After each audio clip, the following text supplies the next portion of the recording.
The world we inhabit is not as free, or certain, or safe as you might think.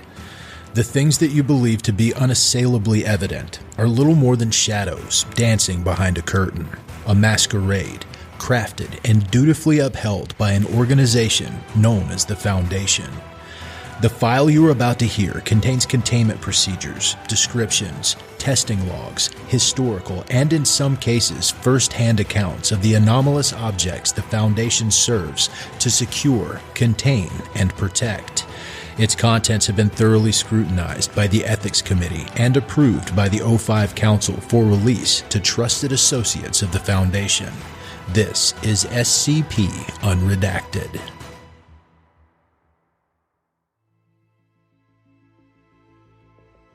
October 29th, 2020. The autumnal weather in Slothspit had always been pleasant. Despite the occasional downpour, the leaves always had a pleasant crunch underfoot. The wind was never too cold, and the way the sun shone through the trees reminded those who saw it that, despite the imminent winter, there would still be spring on the other side. Now, this all felt tainted somehow. There was a faint smell of smoke throughout the town, as if someone was burning a pile of leaves that none of them could see. People coughing from this scent brought entire streets to a standstill as people stood and watched, wondering what was happening to them. Reality felt off-kilter somehow. Most were willing to attribute that to the fact that it was Halloween, and that reality always felt altered around this time of year. Among those who knew otherwise were Allison Carroll and Robert Toffelmeyer. The two of them were standing before the Witch's Hut costume shop, some bemusement on their faces as they inspected the sign on the front doors. Closed. Allison knocked on the glass.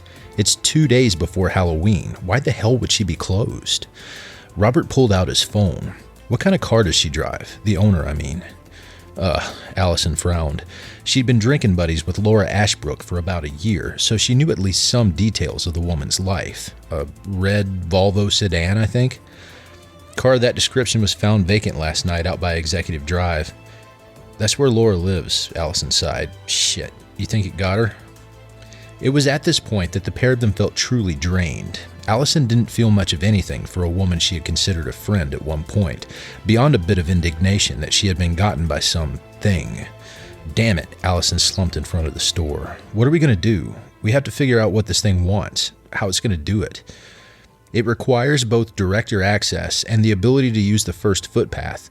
Robert paced back and forth. There has to be something that only the director can get into, but it also needs to be in a specific place when the director gets in there. We know it can bilocate, omnilocate probably, if it got out of here.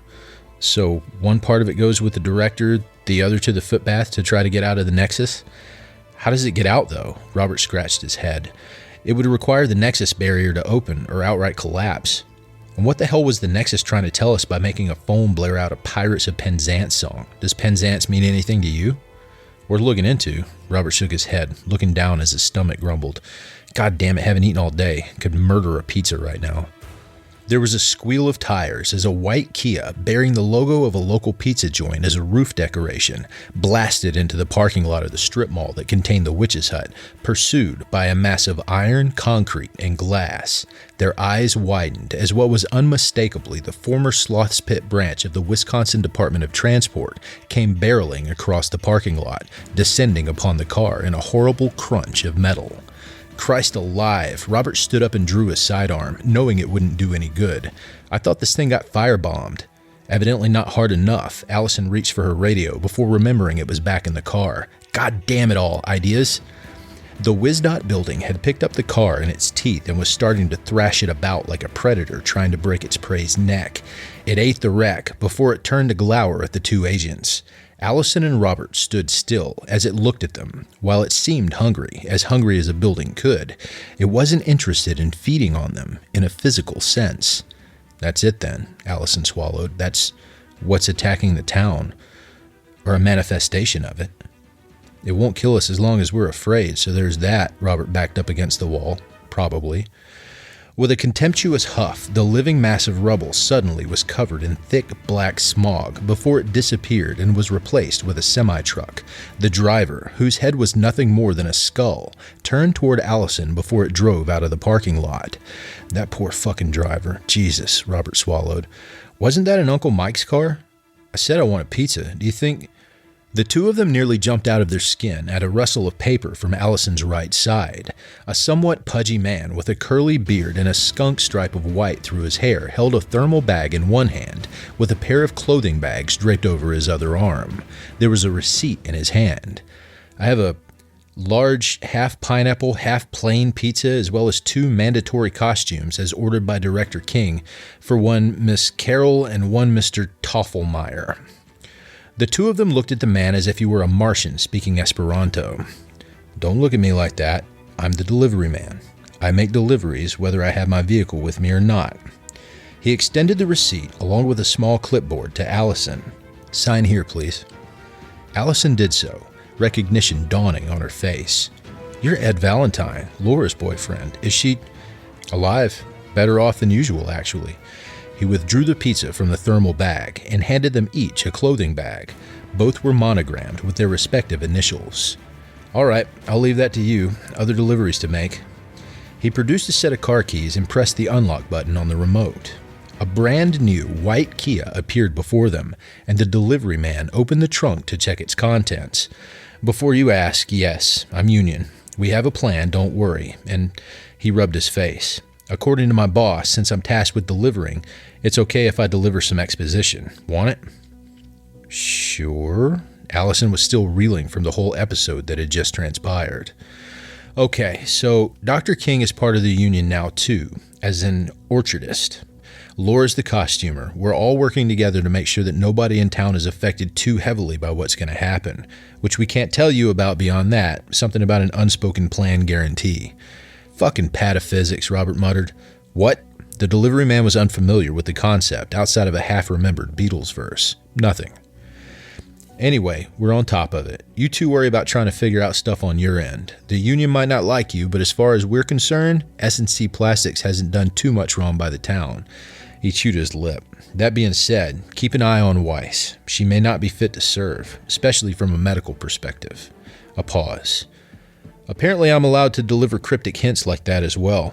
He climbed back into his car. Enjoy the costumes. So long. With that, the Kia peeled out of the parking lot. Robert sat down with the pizza and opened the box as Allison began opening the costume bags. So that happened, Robert frowned. What the hell is the union's deal anyway? Apparently they predate Slothspit by a good amount. Don't know why they settled here, don't much care to know, Allison frowned. Wonder what I'm going as. She opened the bag, revealing a pair of suspenders, a deep indigo shirt with colored stripes, a set of ankle-high boots, a light beige coat, and some waist-high trousers. She squealed, pulling the costume free of the bag. I'm the doctor. Robert was about to bite into the pizza as Allison announced this. Doctor... Then he grinned. God, Whitaker got a bad rep, didn't she? Any series that brings back Captain Jack can't be all bad, and Barham has aged well. She opened up the other costume bag, grinning as she saw a black trench coat within. Talking of... I'm not good for Captain Jack's the thing. Robert looked at the coat. I'm not, handsome, pansexual, immortal? Yes. Allison handed him the coat and looked at the pizza. I can't believe you like pineapple on it. Reynolds likes pineapple and anchovies, I hear. Allison turned green as she sat down to enjoy her half of the pizza. So, plan of action. After this? Talk to someone on medical. I'm thinking Liao. Good call. She bit into the pizza. It was gooey, cheesy, had the right amount of sauce, and was something worth remembering. Gwendolyn Liao, despite her title of nurse, was effectively head of Site 87's medical department. Dr. Robert Maxwell officially held the title, but he was a figurehead for one simple reason. Nobody trusted Maxwell to not blab about his patients to his colleagues. Everyone, from the site director to the various J&M technicians, trusted her to not divulge medical information to anyone except those who were listed on the emergency contact forms, and so she was consulted about medical issues more frequently than any other professional at the site. Therefore, the look of sheer disgust on her face was only understandable, as was her reply. Go fuck yourselves. Liao, I know that... Allison began. Her voice was slightly muffled by the cloth mask. Robert wore one as well. You know nothing. What you're asking would be a breach of a trust so sacred that it can fucking liquefy a vampire. Can it? Robert asked. Not the point. The harm and do no harm includes not divulging sensitive medical information, no matter who asks. Unless you're direct family or a goddamn O5, you're not getting any information on Director Weiss. Odd that she's a director, though, isn't she? Liao blinked uncomprehendingly. Robert stood. It was earlier this month that she fell down a bottomless pit that formed out of nowhere and broke her arm, yeah? Was deemed unfit for duty because she had been compromised by an anomaly. I have no clue what you're talking about, Liao frowned. Is this some kind of exercise in gaslighting? Did Palmer put you up to this as an avant-garde psych screening? Liao, you're a medical professional. Tell us, why are we wearing these masks right now? Allison pointed at the cloth mask on her face. And why aren't you wearing one? Liao frowned, crossing her eyes. I don't... The frown deepened. Then her eyes widened. My God, nobody's wearing a mask. It's a flagrant breach of protocol. Why is nobody wearing a mask? Why would they need to? Robert asked. Because of fucking COVID. The pervasive smell of burning leaves suddenly vacated the room. Liao was left shaking in her seat, looking at her hands. She produced a bottle of hand sanitizer and scrubbed at her skin as she continued. Okay, so the site's compromised. Weiss's as well?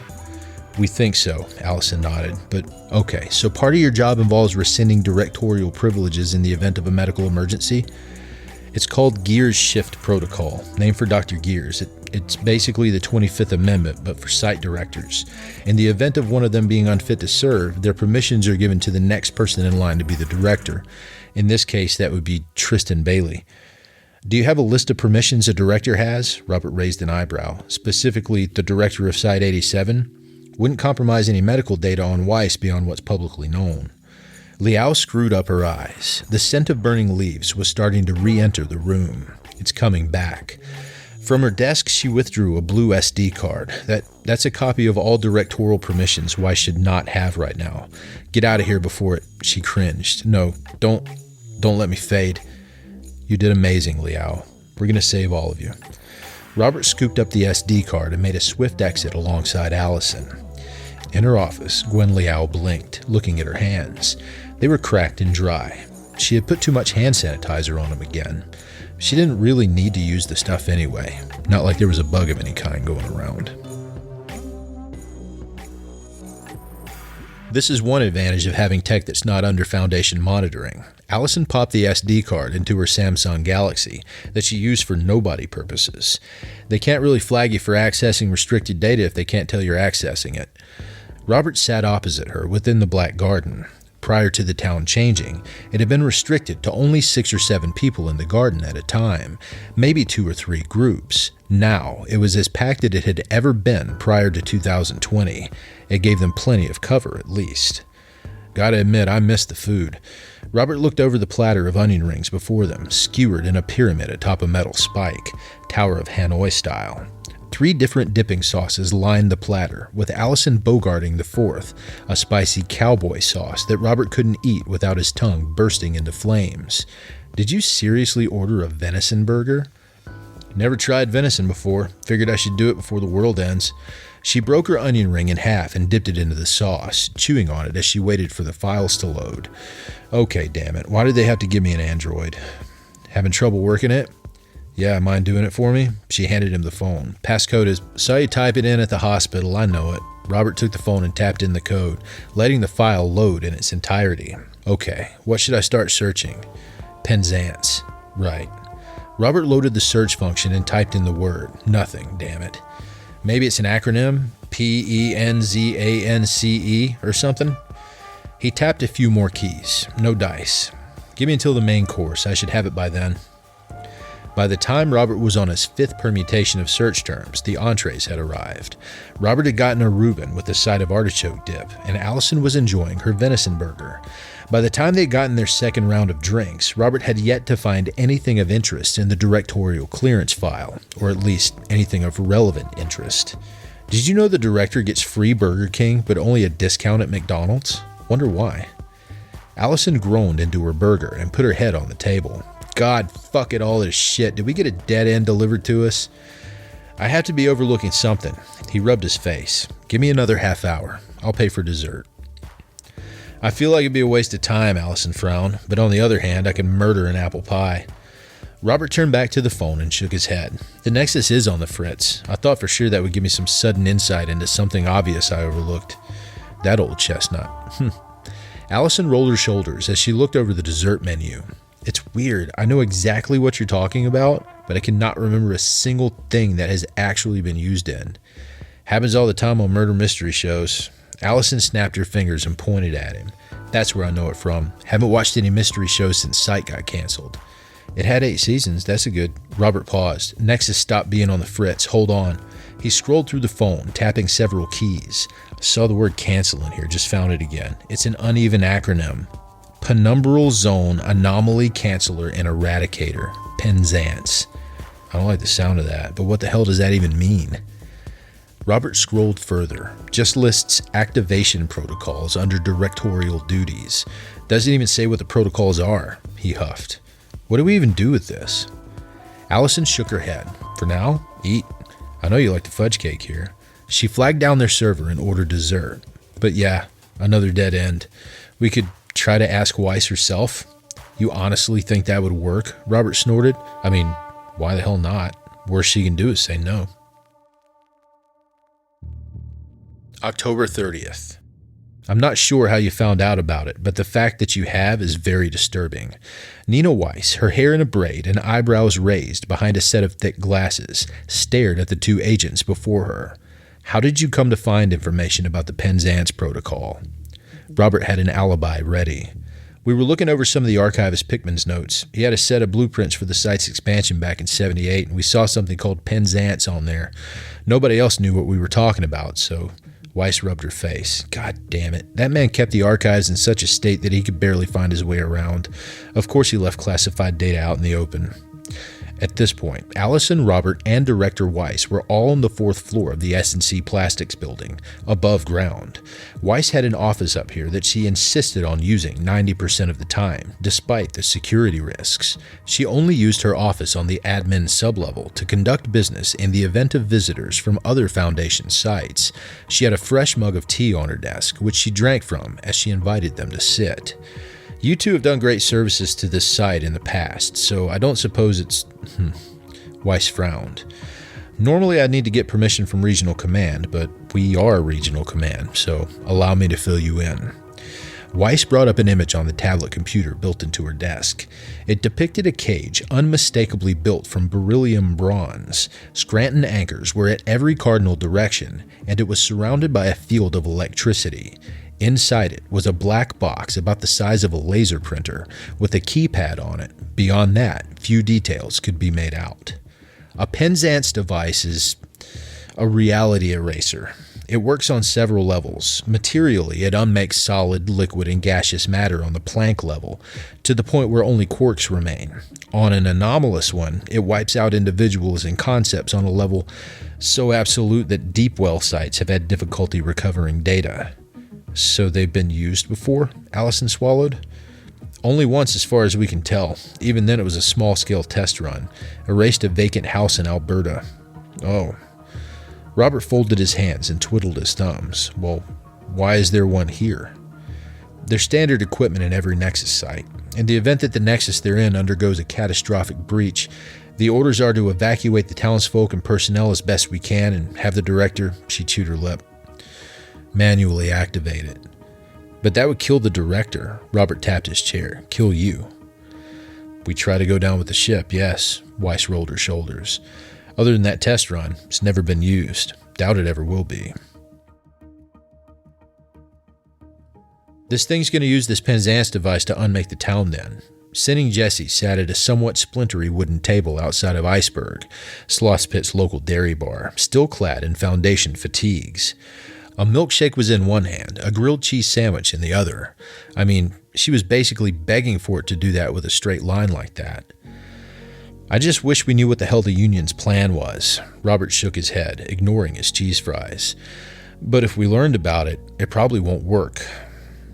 Some days I wish Jackson Sloth had decided to be an accountant instead of a novelist. Maybe we'd all be rich. The goat man sat next to Jesse, eating a barbecue beef sandwich. He was a fairly regular customer at the Iceberg, so nobody gave him odd looks. So how do we stop it? We need to stop Weiss, I think. The thing has a hold on her and it's going to try to get her to activate it. I don't know how though. Allison slurped at her malt. I feel like I'm trying to solve a puzzle with only a quarter of the pieces revealed to me. I need some outside help, and all Foundation channels I'm trying aren't responding. Getting nothing from nobody either. The goat man glowered as Robert began to open his mouth. Try to start a who's on first routine and I'm going to break your nose. I was going to say that maybe this is like it was back in 18, how the Nexus created a barrier so that people couldn't get in or out. Maybe it's afraid of the thing escaping through the official channels. Or it's playing into the fear of isolation we all have right now. Allison sighed and knocked back her Pepsi float. It has Weiss's biometrics. It can get into the site using the first footpath, and it has access to the site from the passcodes. Why does it need her still? Breaking through the barrier is going to need a lot of energy, even if it gets brought down by this Penzance device. It's probably going to feed on her, the goat man swallowed. And it's going to happen tomorrow. We need to be inside your building if we're going to help. Right, we need a game plan then.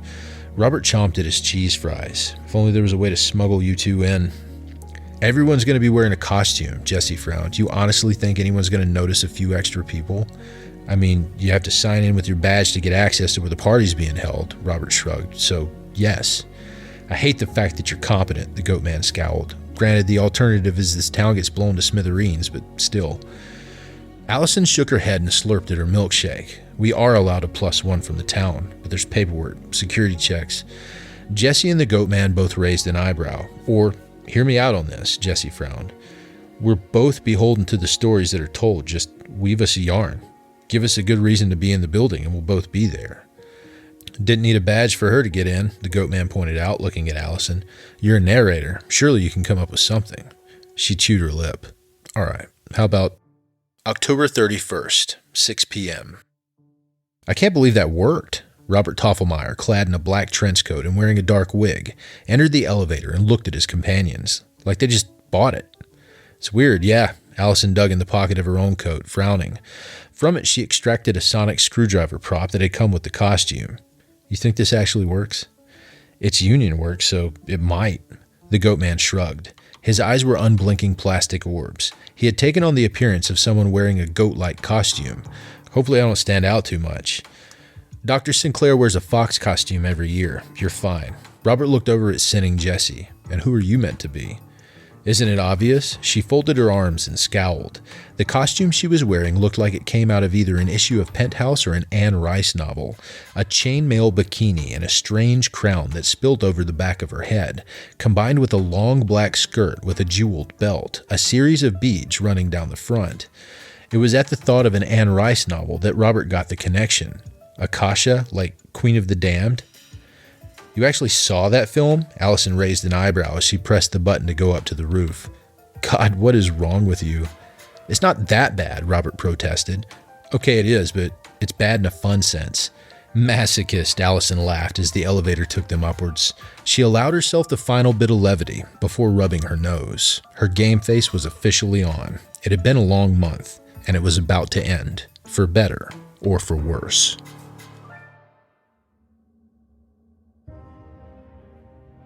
Thank you for listening to this podcast. If you like what you hear, follow the link in the description to patreon.com/scpunredacted and help support me by becoming a patron for as little as $3 a month. You can get access to production logs, merchandise, recognition, and even a part in a skip. Regardless of tier, all patrons get early access to every single episode. I don't have the talent it takes to write a skip. All I do is read. Original authors make this podcast possible, so credit to the original author. Their links in the description. Show them some love as well. Consider becoming a member of the SCP Wiki, upvote their work, and maybe write a skip of your own. Maybe I'll read it here someday. You never know if you never try. The content of this podcast and content relating to the SCP Foundation, including the SCP Foundation logo, is licensed under Creative Commons Sharealike 3.0, and all concepts originate from scpwiki.com and its authors. This recording, being derived from this content, is hereby also released under Creative Commons Sharealike 3.0.